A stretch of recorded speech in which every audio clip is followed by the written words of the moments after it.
This is one of my pieces of advice. The time is going to pass anyway. You might as well do it in pursuit of something that you will be proud of. If you're thinking about doing something and you're looking at it and the timeline for it is maybe it's 6 weeks or it's 6 months or it's 6 years, and you're just not really sure if you want to pursue it because of the time it's going to take, those 6 weeks or 6 months or 6 years, they're going to pass anyway. So you've got to fill that time somehow. So you might as well do something that at the end of it, you'll be proud of what you accomplished. This is Gina Anderson Cohen, and I am here with Meg Flynn, who is a lot of things, but she is one of the forces behind Rise Nation in Chicago. Meg, tell us, what's Rise Nation? Rise Nation is a Versaclimber only choreographed fitness studio. So for people who don't know or have never been on a Versaclimber, they're essentially 8-foot tall stair steppers with arms. So they're essentially a full body workout. So Rise Nation was founded in 2014 by Jason Walsh, who is a strength and conditioning coach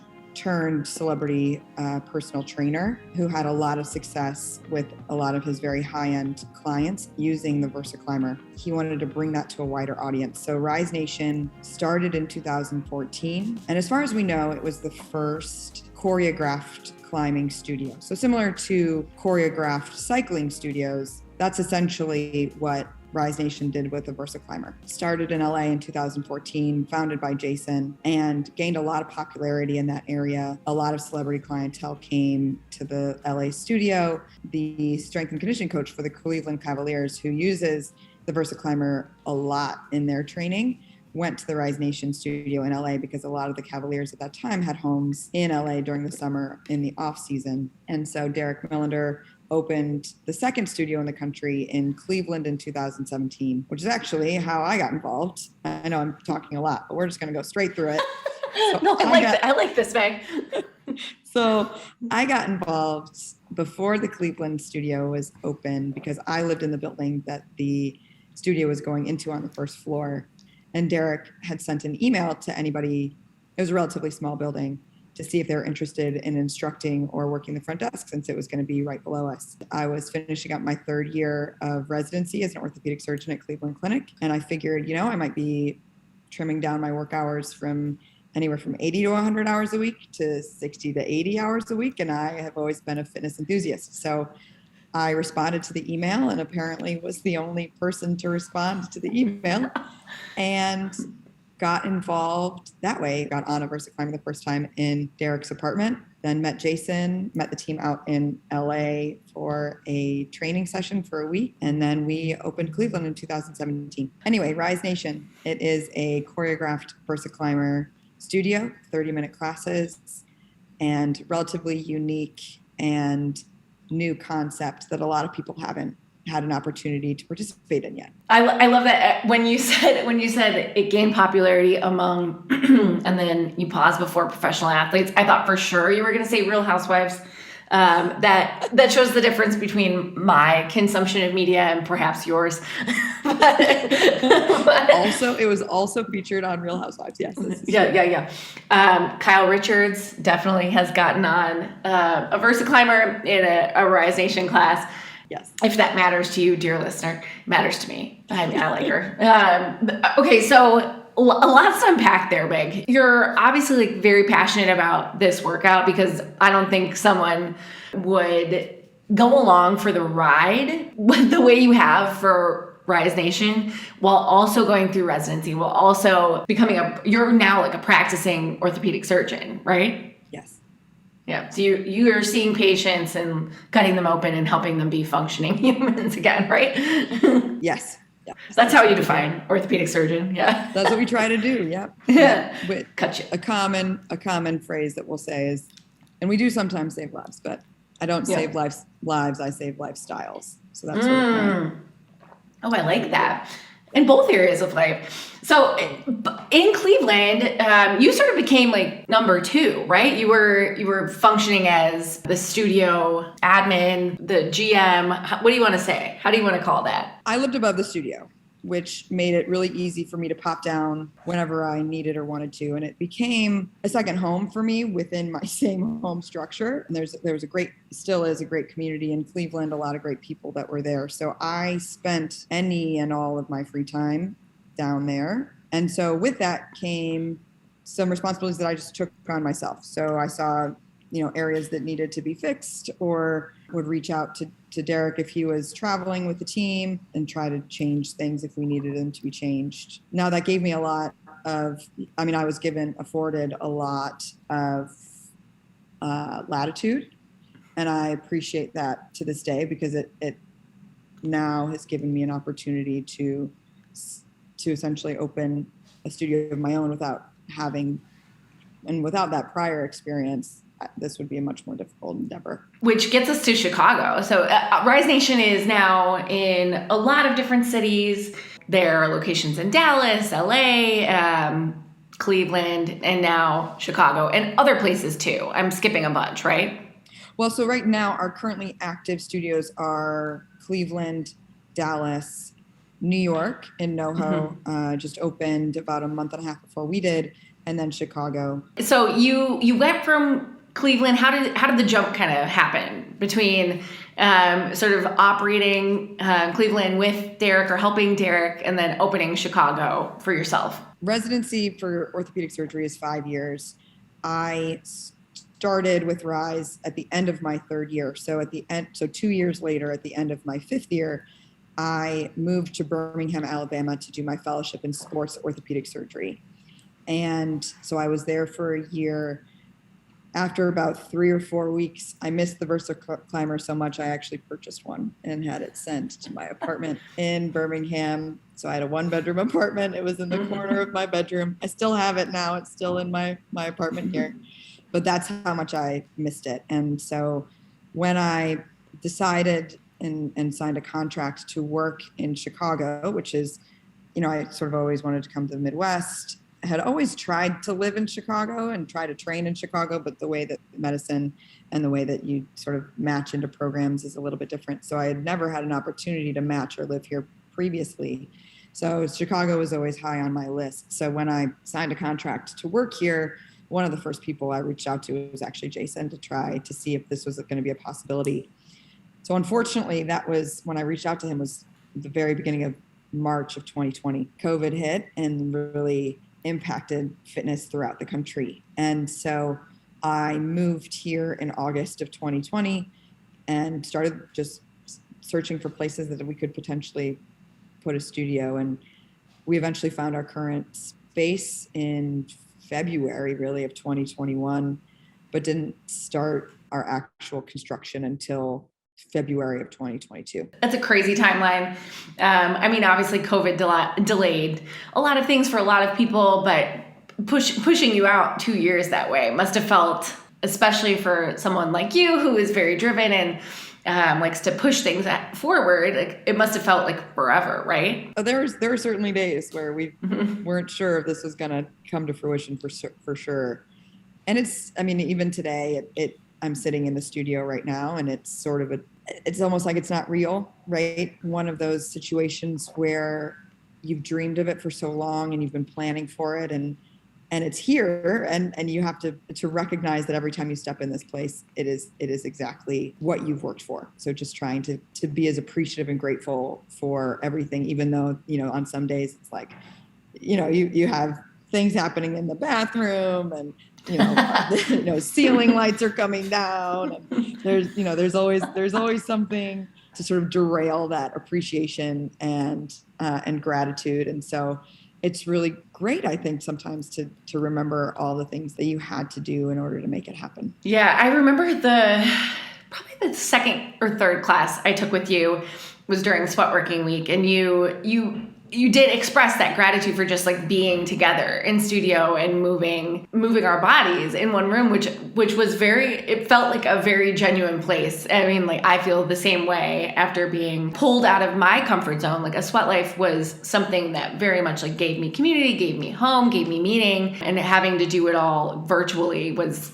rough. I sense that in you as well. Absolutely. I think, I'm clearly biased when it comes to to group fitness. I mean, I did my first spinning class, I think when I was 13 or 14. Yeah.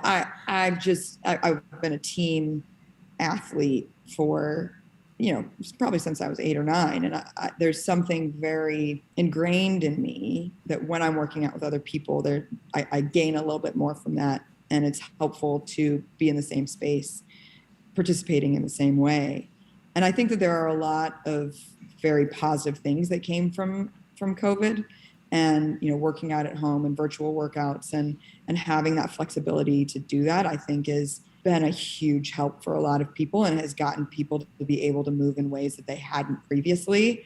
I will say though that for me, there's nothing quite like being in a relatively packed studio, counting down, everybody's sprinting at the same time. You can sort of feel that energy and be a part of it. There's something that I missed from that. I think that is shared amongst a group of people, certainly. And so tapping back into that is what we're trying to do, while still honoring all of the different ways that people can move their bodies, right? Like there's a lot of different positive things that we can talk about in fitness without putting anything down. There's this like thread of ambition and drive in you. It's one of the first, probably like thing number 2 I noticed about you. But thing number 1 was obviously like, she's cool and we'll be friends. Thing number 2 was like, she's very driven. And we've talked about how you were an athlete your whole life and you were a college athlete. Can you talk a little bit about where your drive and determination comes from? Like, where does a person like you just wake up one morning and say like, I'm going to help you build Rise Nation? That's a great question. And I think part of it comes from just not really taking no for an answer. I'm super stubborn. I get that from my dad for sure. My parents are wonderful people and sort of, and my family really too. I think a lot of it came from a sense of pride in sort of who we are and where we came from, and that we were hard workers is something that I have taken with me sort of throughout my career, both in medicine and now at Rise Nation. I would say that I am super grateful to my family, primarily my parents, my siblings. I'm the second of 4 kids, because we all pushed each other. My parents didn't really allow, I hesitate to say allow, but what I think a better way to phrase it would be, they gave us the opportunity to try and fail. And if we failed, we needed to know why we failed and then try again to make it better the next time. I was fortunate growing up. I was a relatively bright kid, and I was a happy kid. I played a lot of sports. I sort of ran from 6 in the morning until 9 at night on 4 different teams and did all of that. And my parents and my family were super supportive of that. It's one of those innate things that I think I clearly have difficulty describing. But I would say just having the sort of dedication of my family and the support to always do my best, and then my desire to actually fulfill that. Just wake up every day and make it happen. Follow up. What's your sign? It's right. My birthday's in 2 weeks, so Leo, I think. Oh, you're a Leo. Okay. I'm not into it, so I wish I did. That's fine. That's fine. You don't need to be into it. Leo tracks for me. Yeah. Like very fiery. I'm a Sagittarius, which is also a fire sign. I am into it. So I can. It is super interesting. It's just one of the things that I just never really got. I never really. You don't have time for it. There's some things that I mean, I could. I put it elsewhere. Yeah. Keep the compartments of your brain full of other things. I do. I'm a compartmentalizer for sure. Yeah. That's fine. I'll keep it in my brain for you. What's interesting too about this whole story is it's like I feel like the path of you like helping to open Chicago's Rise Nation is super unique, because fitness studios are usually corporate, which Rise Nation technically is, or franchise. But the way Rise Nation operates is sort of like corporate, but with leaders in each city. When you talk about not taking no for an answer, is this one of those situations where you were like, I'm part of this and we're opening Chicago? Or was it sort of like a slow burn where you're part of the family? Obviously, Meg's going to help us long term. I think it's a little bit more the latter, for sure. I mean, the major business decisions are made by Jason and our COO, Mark Stevenson, and they have done a wonderful job in deciding sort of where to go and when. It's a small business. I would say in terms of like the leadership team, we have the CEO, the COO, and then the managers of 3 different studios. That's how we're making decisions right now. So I was listening to a couple of your previous podcasts, and it's super interesting to hear the stories and get a sense of how other places have started, because that's sort of where we are. I mean, I know, so Rise Nation has been around now for almost 8 years, but it's still relatively unknown. And there's a lot of things that we feel like we're almost trying to reinvent the wheel sometimes. I'm pretty sure it was Bonnie and Tracy who were talking from Shred 415, who were talking about how after the first 3 months, they were like, what are we doing wrong? Like, how can we make this work? Like, we know it's great. So I think sometimes having that perspective is really helpful, because we're entering these cities that probably have not really a sense of what we do. Again, the Versaclimber is relatively unknown, and I would say probably 80 to 85% have walked in the studio so far have never been on a Versaclimber before. So we have to introduce that in a way that people understand it, but also want to try it. Anyway, sort of long-winded way of saying, yeah, we are a small business we are just trying to figure it out. Meg, I know you are extremely busy. I talk to you about this every time I see you. And you are currently teaching a lot of the classes on the schedule at Rise. You're really good at it. I really enjoy your classes. Yeah, Thank you. That's really kind. Yeah, and I mean, I've taken at this point like a lot of classes. I'm sure you have too. But there's a clear there's something intangible about a good instructor, and you got the thing. What do you get out of teaching though? What sort of keeps you coming back? You're very busy. There's so many things. It's a whole nother podcast, I'm sure. That's okay. But I think there's a couple of things. So beat-based playlists that I get to choose, or, get feedback from other people. I get a lot of energy from that, truthfully. I didn't realize how much of a music fan I was until I started teaching. And so the music is huge. I think the most important thing for me, though, is the connection in the community that you build. When a person comes in for the first time and you can see in the first song or two that they're really struggling, and they get through the next several, they get to that resistance song, which is, toward the end of our playlist. And then they come out on the other side of it and they're like, you know what? I can do this. Like, you can see it in them. You can see that they're starting to feel it, starting to get it, and being able to witness that. And it's a short transition, truly. I mean, by the time, that's probably like 20 minutes, right? 20 or 22 minutes by the time they get there. And it's really incredible to see that from the stage, and then coming down around and sort of adjusting people and making sure that they're comfortable. So that personal journey, that individual journey that I see people take, and then in sort of a greater sense, watching the community build. So we give people the opportunity to introduce themselves either before or after class. And it's really an interesting thing, because there's so many great people who come in here that you probably would have no other opportunity to meet. I mean, they may live in your neighborhood. You might see them at, a CVS or Target or something. But again, sort of coming back to that sense of community and that group fitness thing, when you get through something really tough, even with strangers, you feel a connection to them. And so there's a difference walking out of the studio that you didn't necessarily have walking in, and being able to be a part of that is the main thing that brings me back. You're the glue. You like being the glue. I think the community is the glue. I just sort of sprinkle the glue on. We'll call you the catalyst. Sure. Yes, we'll take it. Yeah. The start of the reaction. That's right. Yeah.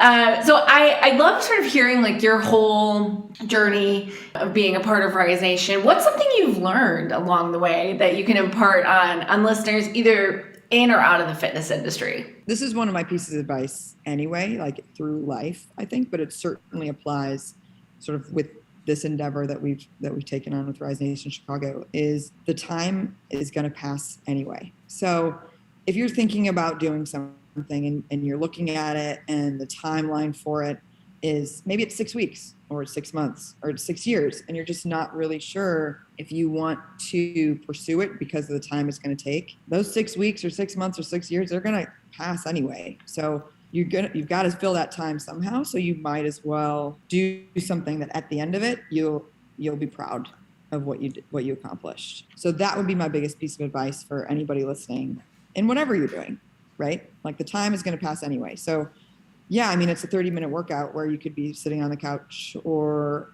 watching a TV show, or, there's a million things to do, right? Like there's all those things that you can see, like everything is hard, right? So you got to choose your hard. Same thing with this. Your life, I love that. The time is going to pass anyway. You might as well do it in pursuit of something that you will be proud of. That's a good call to arms to just do hard things. Yeah. And that's one of the things that's a big mantra of mine. And one of the things that I tell my nieces and my nephew. Yeah. You can do hard things. Like if it's hard, you can do hard things. I know I can and probably will talk to you forever. However, my last question for you is what is one big piece of advice you would give to someone who's walking into a Rise Nation for the first time, maybe seeing a Versaclimber for the first time? Congratulations. Truly. I mean, it's a big step to walk in here, and it takes a lot to make that first step. I would say, so what I tell people when they walk in here is get on the climber, take as many breaks as you need. So the Versaclimber will humble you, whether you have not worked out since COVID started, or if you've been a High Rocks competitor or CrossFit Games competitor and are super athletic and fitness is your passion. No matter what you do, you'll be humbled. But the great thing about it is that it's self-regulating. So it is possible for anyone, anywhere in their fitness journey to be a part of one of these classes and to get an incredible workout for them. So a couple things that I also will tell people is that it's 30 minutes on a Versaclimber, so your hands and feet might get a little bit numb and tingly. That happens, and it's normal. So you can take that time, take a break, shake out your hands, wiggle your toes. And if you want to, you can even take your shoes off and climb in your socks. A lot of people do that. We have several instructors who'll do that when they're taking the classes. So like I said, congratulations. We're excited to have you. It is a new and different experience, and you should be proud of yourself for even walking in here, and you will be even more proud of yourself when you walk out. Dr. Meg, thank you so much for joining me. Of course. Yeah. Happy to do it. I'm just like, I'm so excited and humbled and grateful to have you in our corner. Gina, you reached out to me before we were even open. So you reached out in April when it was sort of the high time of things not finishing with our contractor and just like really trying to be finished and get done in time for the sweat week working week. And I appreciate your constant support, your ability to mobilize a group of people to sort of find their movement in the way that they need and they want to. And you clearly run a really, really great podcast and a wonderful business, and we appreciate you.